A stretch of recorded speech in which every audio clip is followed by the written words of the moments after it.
যদি সময়ের বিবেচনায় সিরাতকে দেখি, জি যেটাকে বলা হয় আন-নিতাক আজ-জামানি, সময়ের বিবেচনায় রাসূল সাল্লাল্লাহু আলাইহি ওয়াসাল্লাম এর আগমন আর সময় থেকে নিয়ে শেষ পর্যন্ত, জি তাহলে রাসূল সাল্লাল্লাহু আলাইহি ওয়াসাল্লাম যখন তার জন্ম হয়েছে, আর সেটা ছিল হাতির আক্রমণ যে বছর মক্কায় হয়েছে, তো জি হস্তির আক্রমণের বছর রাসূল সাল্লাল্লাহু আলাইহি ওয়াসাল্লামের জন্ম।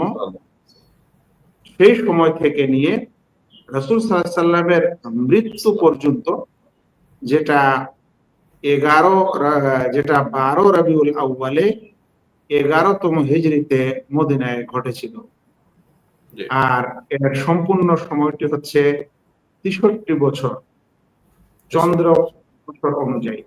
এই 63 বছরের জীবনীকে সময়ের বিবেচনায় সিরাত বলা যেতে পারে। সময়ের বিবেচনায় সিরাত হচ্ছে রাসূল সাল্লাল্লাহু আলাইহি ওয়াসাল্লামের 63 বছরের জীবনী, যেটা হাতির আক্রমণের বছর থেকে নিয়ে তার মৃত্যু পর্যন্ত, অর্থাৎ 12 রবিউল আউয়াল 11তম হিজরি পর্যন্ত এর মাঝের এই সময়টিকে সিরাতের অন্তর্ভুক্ত বলা যেতে পারে।